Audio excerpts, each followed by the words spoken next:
how we made $1 million on YouTube. It sounds like bragging, but once you break it down, divide it by the 11 years, subtract the payroll we paid everyone else, it comes to like $16 an hour.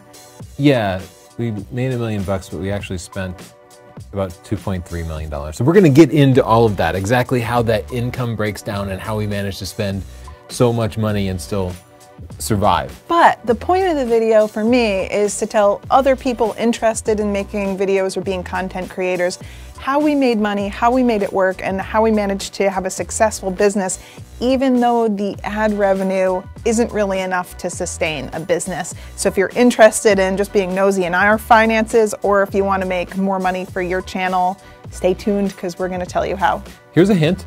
Thank you to our sponsor, Squarespace. Squarespace makes amazing websites incredibly easy. We have 4 or 5 ourselves. Yeah. I just took some pictures that I liked and I dragged them into my Squarespace portfolio. It's perfect for showing off personal projects, businesses that you have, video reels, photography portfolios, whatever it is, you need one or more Squarespace websites. Have one for your fine art, for your wedding, for your boudoir. Keep them separate, different branding. Squarespace makes all that possible. Go to squarespace.com/Chelsea to get started today. Free trial, no credit card required. And when you love it, the coupon code Chelsea will get you 10% off. Thank you, Squarespace.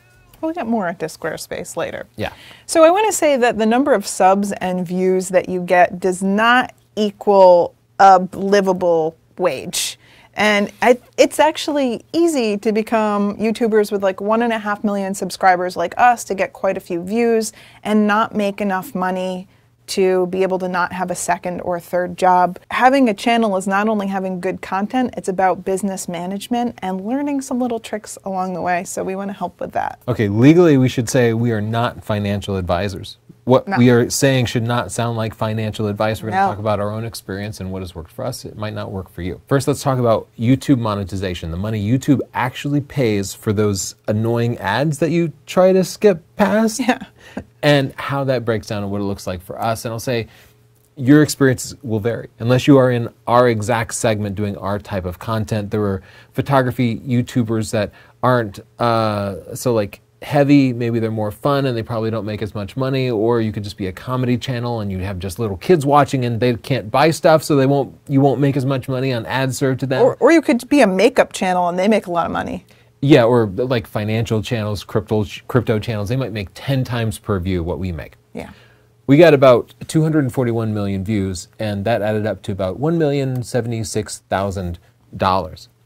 Per view, that is 0.4 cents. That seems like a really small number. For the amount of effort we put into making a video, you pay us less than half a penny for that.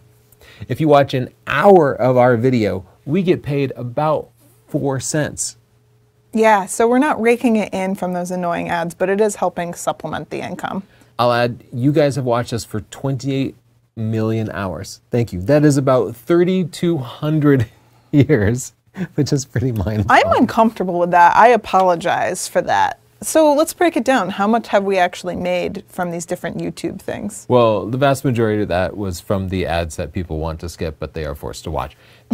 About $57,500 comes from YouTube Premium subscribers. So we subscribe to YouTube Premium, you pay them a few bucks a month and you don't have to watch those ads, and then they give us a cut of that. But that only amounted to about 5% of that overall income. $3,300 comes from product tagging, where if you specifically discuss a product in a video, you can add it and YouTube will set up like an affiliate link at the beginning of that. That has not been around for long, only maybe a year or so. I would think that that would be more lucrative, but I'll also say I put almost zero effort into that. Yeah. $3,000 actually came directly from you guys, what they call fan funding. So when we used to do a live show, you could chat and you could give us $5 or $20, and over the years that added up to $3,000. Yeah, you used to say, go buy dinner, go buy a beer, and that was very sweet. We needed it at that time, actually. Yeah. YouTube Shorts, those little vertical videos that you see, brace yourself, $5. We made $5. I guess we are bragging. Okay, when I broke it down and took away the payroll of all the other people that we hired, we each made $32,000 per year, which in the United States in our area now is not a livable wage. No, and that is not including healthcare. No. which costs us right now about $15,000 a year. Yeah, we don't That get is free no healthcare. sick pay. Yeah. That is no retirement savings or anything No. like that. No. That is, you have to work every day, 40 hours a week to do that. I do think someone could get by bare bones if we were making about $60K a year, if we kept it extremely, extremely bare bones. Yeah, or we lived in a less expensive part of the world. But I also don't think we would have made it to this level if we had not invested so heavily. Yeah. So I want to talk about how we did manage to have a sustainable career, even though the YouTube ads alone would not be able to float our business. And our main advice is to diversify your income. So of course you're going to need that Google AdSense or from your videos, but you're going to want to do different things to make money as well. So some people do fan funding and they have Patreons or other pages where their fans pay for a subscription and pay them to make content. And that's worked out really well. You watch a few channels where it's just exclusively fan funded. Like SciShow, I think, is only fan funded. Yeah. And they have really good production quality, so they must be making a decent amount of money. That is going to work well for things that people are very enthusiastic about and where they want it to be independent, where they'd rather pay a little bit. But it's tough to get people to pay because most people would rather just watch it for free. And We tried that. Yeah. And it didn't go well for us. But we also didn't feel like asking for money all the time and Yeah. stuff. But it can work, but it didn't work for us. Another way that you can make money is merch. And you're probably thinking of t-shirts right now. I think that's a fast and easy thing to do. Some people make quite a bit of money from that. If you're good at design, if you really want to be pushing your t-shirts and your merch and your hats or your mugs or something, your followers will want to support you, so they will buy some. I will say, if you're going to go that route, don't only take into account how much it takes to make the actual product, but the time shipping it, storing it, and packaging everything up. Yeah, because returns and shirts that didn't fit. returns, customer service, all that things. You can like do it through YouTube and they'll link it up to your account and they'll like handle the shipping and the returns and stuff like that. So there can be easier ways to do it. I think merch works better for people who have a heavy brand themselves. Right. Like I think it's always worked well for Jared because he was always heavily branded. Like he had logos and slogans and He's stuff. the pro. He has like a good branding going. Yeah, and we had t-shirts, but we never had any consistent branding like that. Yeah. We were just like people. So it never worked quite as well for us. And in fact, go to northrop.photo and buy the last of our t-shirts and hats because we're getting out of it. And I want my closet space back. What has worked for us is making actual products for people. Well, yeah, and this is what people might not realize is before all of this, you were an author of over 30 books. Yeah. And you wrote books about programming. You knew how to write educational guides. Yeah, that's how I made my living for most of 20 years. And we decided together, let's make a book on photography. Like we can do this well, we can integrate video into it. I know how to teach people and I know photography, and that worked really well for us. And that's what made far more money over the years than YouTube did. But we didn't start out wanting to be YouTubers. We started out as a publishing company, Mason Press Inc. We wrote a book, we put it on Amazon, and then this was a marketing effort. But this was a great way to get people to buy our book, even though we didn't know it was going to be that way. But you took an existing skill that you had and we built on it and had a good quality product to offer our audience. It took us 2 years to write that book, and years of studying and knowledge came together to create a book. We wanted it to be the very best photography book in the world.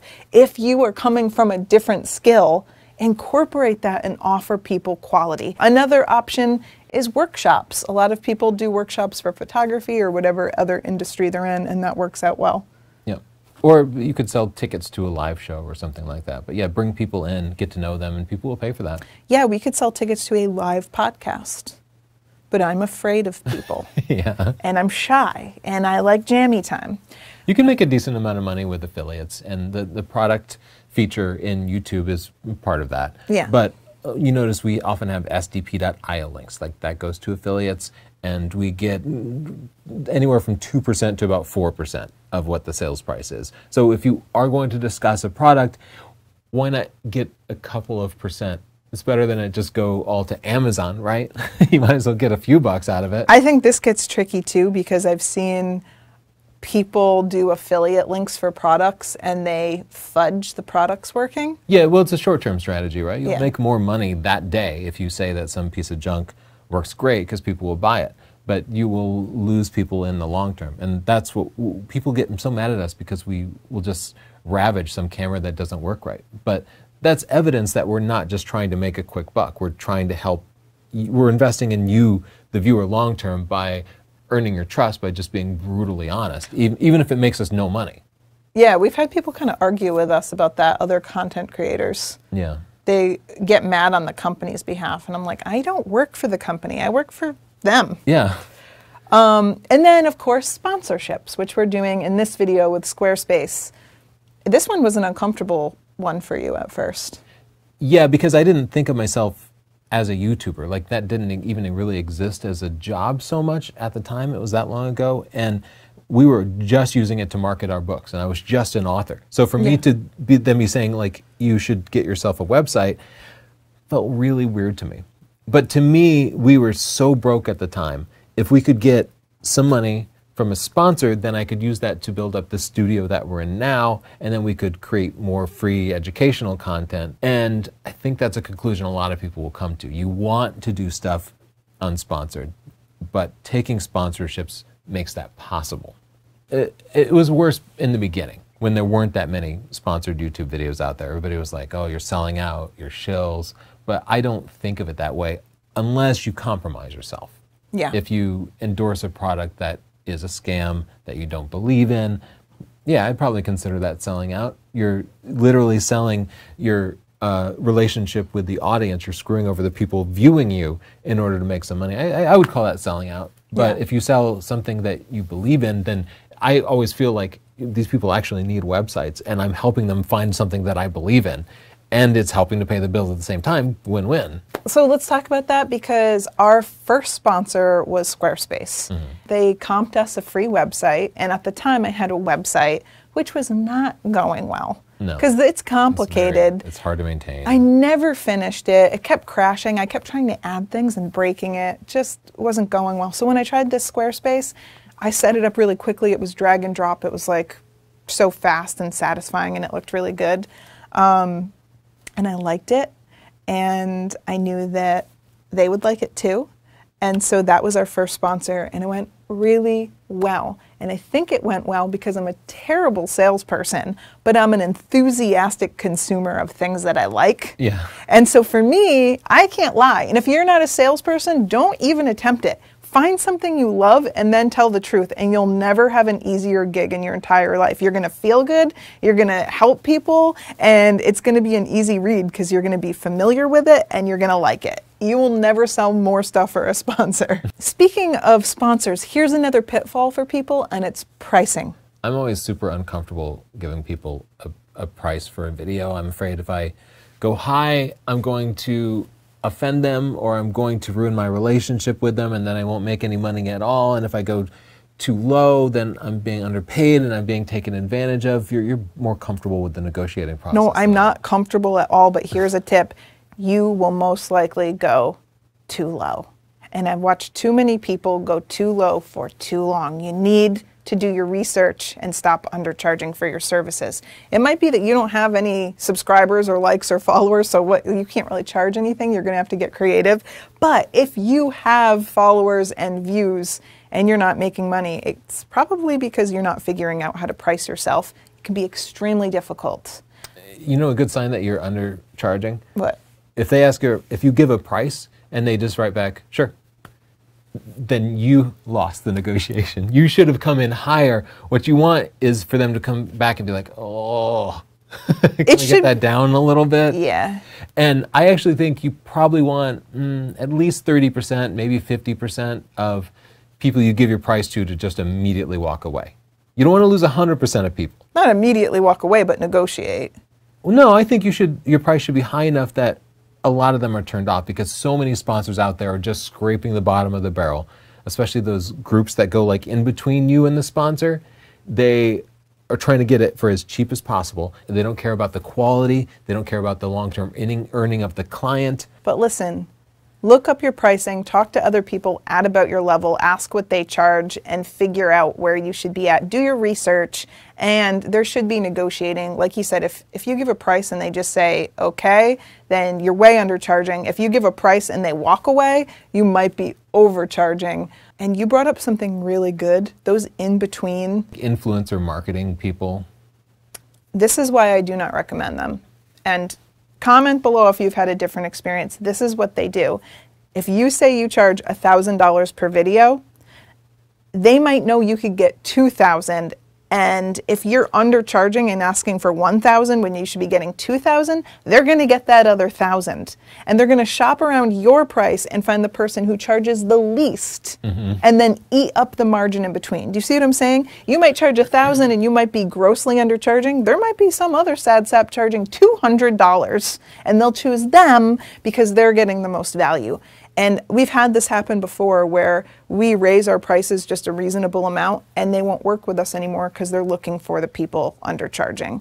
I stay away from them. I only deal directly with companies at this point. And then another thing you absolutely need to learn is how to negotiate contracts. And renegotiate contracts, right? And read contracts. Yeah. So I actually, early in my career, I just worked for law firms. I was doing paralegal work, and so I got comfortable reading these long contracts, and that has served us well because it is almost impossible. It's like reading the terms of service in some software that you're installing. Like, nobody does it, but you absolutely have to do it because every now and then they will slip something in. Like, they will be able to use your image forever. Yeah.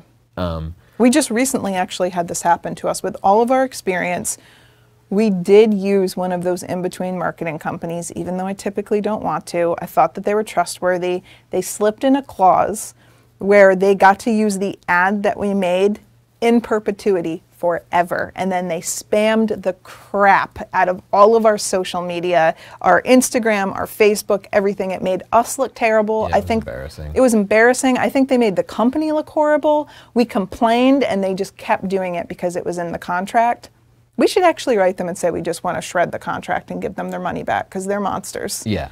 But I guess technically I knew that was in the contract, but it was just in good faith. I assumed they wouldn't go completely insane, but nothing is in good faith. Nothing is in good faith. Yeah. And if it's not written down, you can assume it won't happen. Yeah. So make sure that you look closely at the contract, and if you're not good at that type of thing, ask a family member or a friend or a peer or exchange services, have someone look and help you out because that can really change your entire business. But it's almost never a deal breaker if you say, hey, can we get rid of point 2B? They'll use 90% of the time they'll say, yeah, sure, we don't need that. Yep. Let's talk about diversifying your content. And there are a lot of different ways to do this. If you don't want to keep all your eggs in one basket, right? Because this is 2023, things change drastically and quickly. You know, some billionaire can buy YouTube or the social media outlet that you're on and change it completely, and then suddenly you have no income or an algorithm can change. So I think diversification is important. One of the big fields is whether you want your content to be timely, like covering a breaking news piece that's only valid for one day. Versus evergreen, where something can be useful 10 years into the future. We have a mix of that stuff. Yeah, so you have your breaking news segment, which will quickly get about 100,000 views. Right. And then we can make a photography tutorial like the exposure triangle, which might get a very low number of views in the first week or month, but then over time get 1 million views or something. And I'll show the videos that have made us the most money over time, and all of them are the evergreen ones. So in the beginning, you need to make a quick buck. You need to pay the bills. You need to buy a camera or something. The timely stuff makes sense. But as much as you can, try to make evergreen content because over 5 years, 10 years, that's going to make you more money. You should also think about whether your content is educational or informative versus entertaining, and we do a mix of both. I think the stuff that really connects with people long-term is the more educational stuff. But people like to have fun. It should all be fun. It's mostly a form of entertainment. You could also do broad versus narrow stuff. We make content where everybody with a smartphone, which is everybody, could relate to it and learn how to take better images, and then other content is very specific to people doing real estate photography with a drone, which is, 10,000 people in the United States, like a pretty narrow market. We have a video on how to take a picture of an eye. Yeah. Like it could get very specific.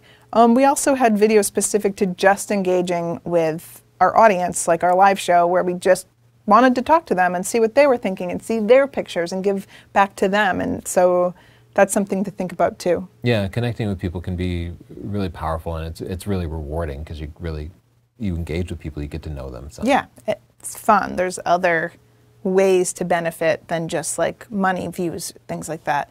And then also making clear formats. So if you're doing a news segment, you have your breaking news segment, it's in a different set. You typically wear very specific outfit. Yeah, it was a jacket. You have a little catchphrase. The same music and same graphics and stuff. Then we have this podcast, a different set, different branding. Then we have our tutorials and we have our reviews. So if you break things into different formats, some of your viewers might just watch one. There might be some of you that only watch our podcast and don't even know we do tutorials, and that just keeps people interested and casts a wider net. Speaking of casting a wider net, have we told enough of you about Squarespace?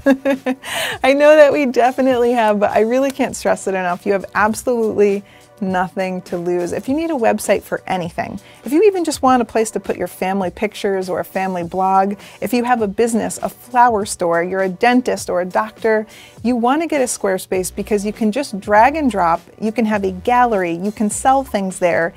It's really, really easy and it takes almost no time at all, and there's no risk because you get a 14-day free trial with no credit card needed. You don't have to remember to cancel. And then if you want it, you just go to squarespace.com/Chelsea, use the coupon code Chelsea and get 10% off.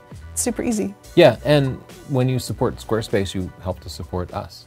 That's true. You make this type of content, and I really appreciate that Squarespace has supported us and so many other independent content creators. It has changed the face of the content and education and reviews that people consume. We could make this entire studio because of Squarespace. Yeah, we had $0, like we were running on credit cards, and they would send us a check, and I would buy like a used GH2 and a mic stand because we couldn't afford tripods, and mic stands were cheaper than tripods. Yeah. And that's how it worked, and we just kept doing those videos and made no money off of it, but made ourselves more efficient. And speaking of that, we're going to talk about how you need to invest in yourself and your business because like we said, we took all that money from that sponsor and we didn't buy a cool car, we bought a whole studio because we knew the studio would make us more efficient, and if we were saving time, then we could make more videos. People can be really uncomfortable with spending money, especially when you don't have a lot of money, but this is a fundamental part of business. You have to spend money to make money. You really do. And you could get by with that old computer that slowly grinds through the video and takes forever, but you could make more content if you got a faster computer. You could get more views if you got a camera that looked a little bit better or a gimbal that stopped your video from being shaky. This is investing in yourself, and it's how you grow a business. Invest in your workflow, being efficient. Yeah. I talked about faster computers. I use multiple monitors. That allows me to be a little bit more efficient, and I don't make that up in the first week, but maybe in the first year. Maybe after 5 years, you make it up. So think long term. If there's something you can do that saves yourself 5 minutes a day, that's going to be worth it long term. Set up a video studio so you don't have to scramble around and pick up your dog's toys in the background every time. It's nice to have a really dedicated space that makes you move more efficiently. We even have cameras connected to a computer, so I don't have to take memory cards out of the cameras, because taking memory cards out and offloading them takes a few minutes. And for us, a big thing was getting cameras with 2 card slots, because our first video cameras had 1 card slot, and we would spend all day shooting and get back and find out that files are corrupted. Yeah, that happened a few times. We still insist on having cameras with 2 card slots installed. Every now and then 1 card fails, but we have a backup. Another thing, we have a ton of information. We could probably make 20 more videos on this stuff, but we're trying to make it pretty snappy for you. But we want to talk about production quality too, because that's really important.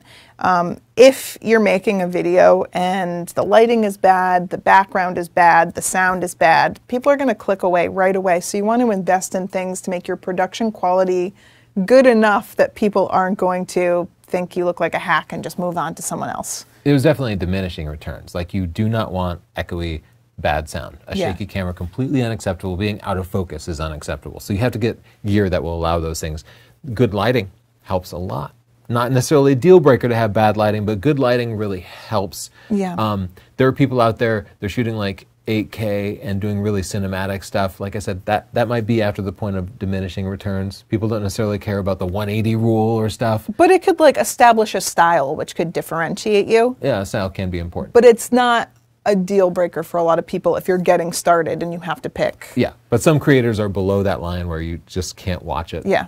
Get yourself above that line and then ponder any additional production quality, because you can reap some benefits from it. I feel like Peter McKinnon came in with super high production best. qualities, Beautiful the best. stuff, yeah. And I think that's what separated him from the rest of us. Yeah. And just grabbed him so many subscribers right away. Yeah. But he came in with such a clear plan to do that. Yeah, and he had filmmaking experience. But he also had on-camera talent, which I think is the most underrated thing.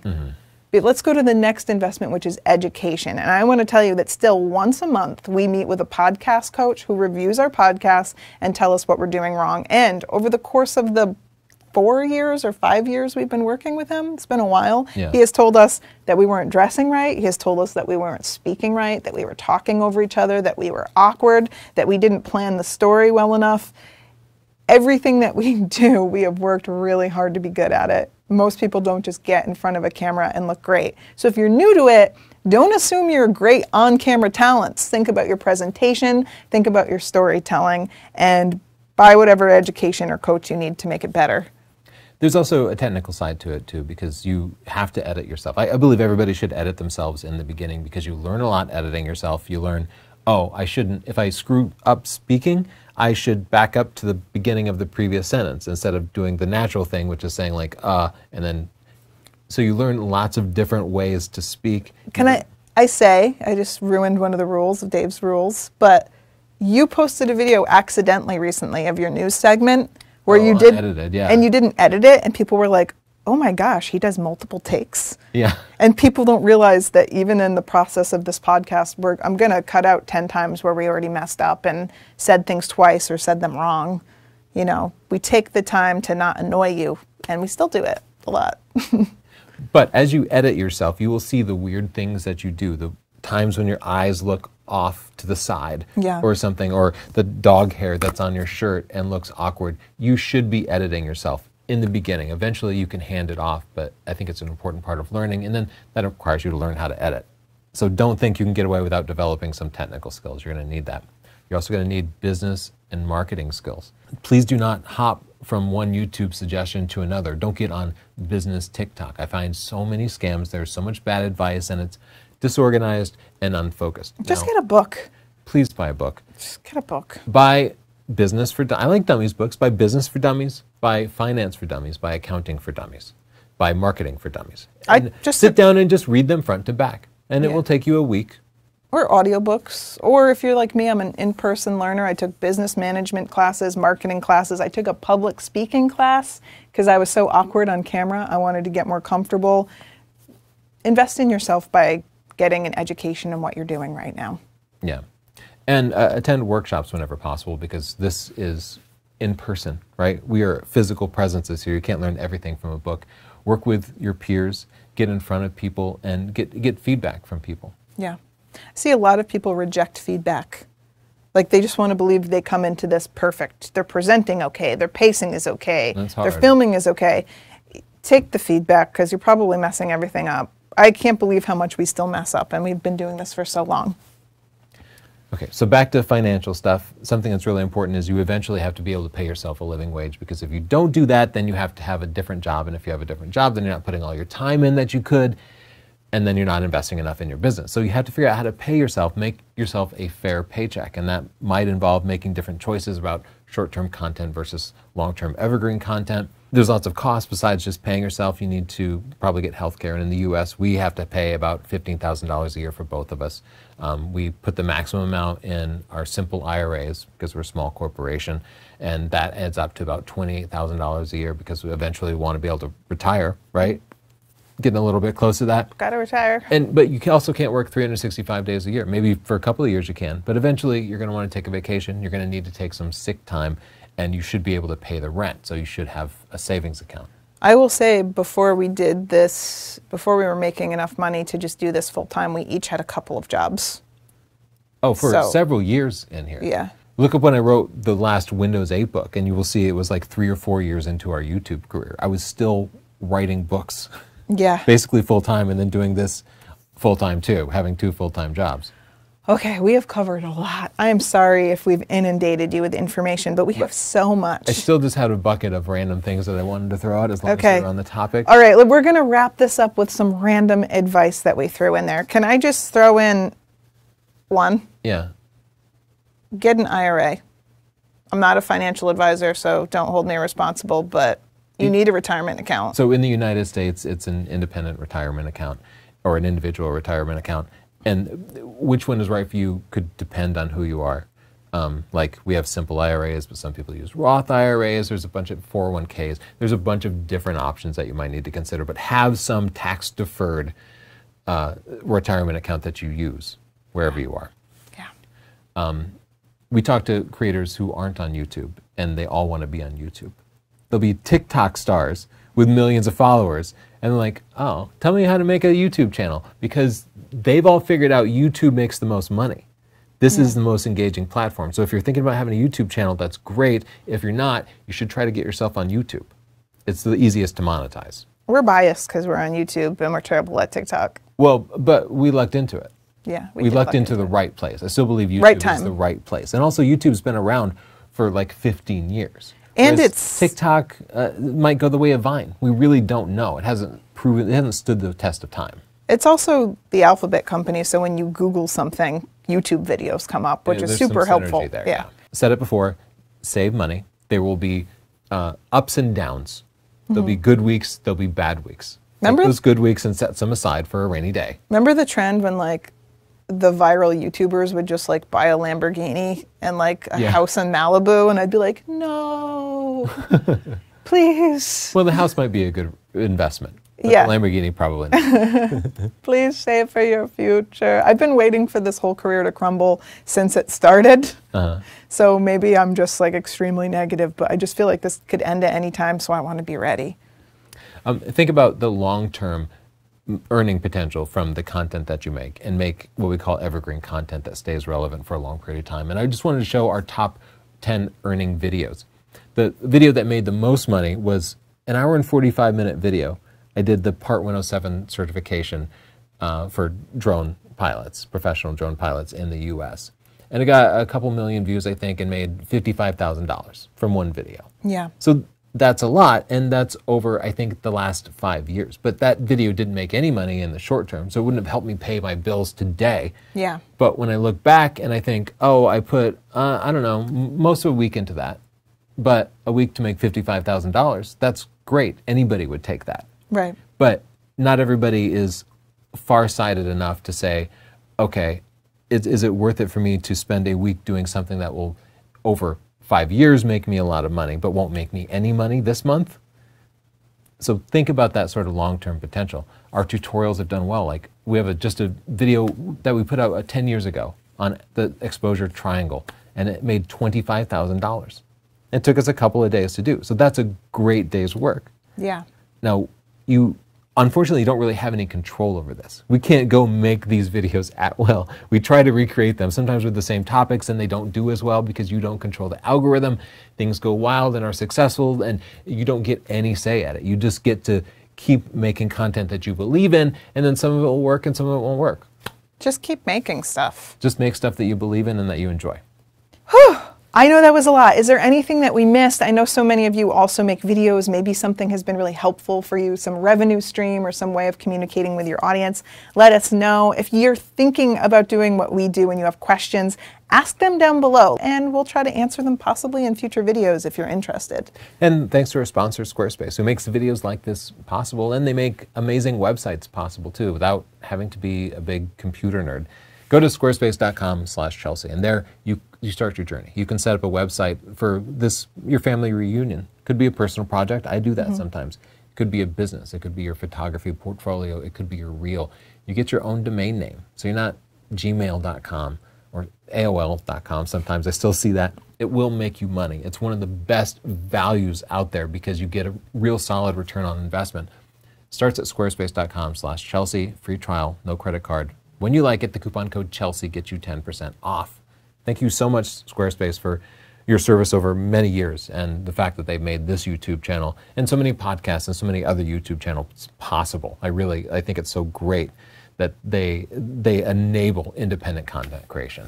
Thanks all of you too. If you want to see more podcasts like this, you can subscribe to our playlist or our YouTube channel or anywhere where podcasts are available. It's called the Picture This Photography Podcast. See y'all next time. Bye.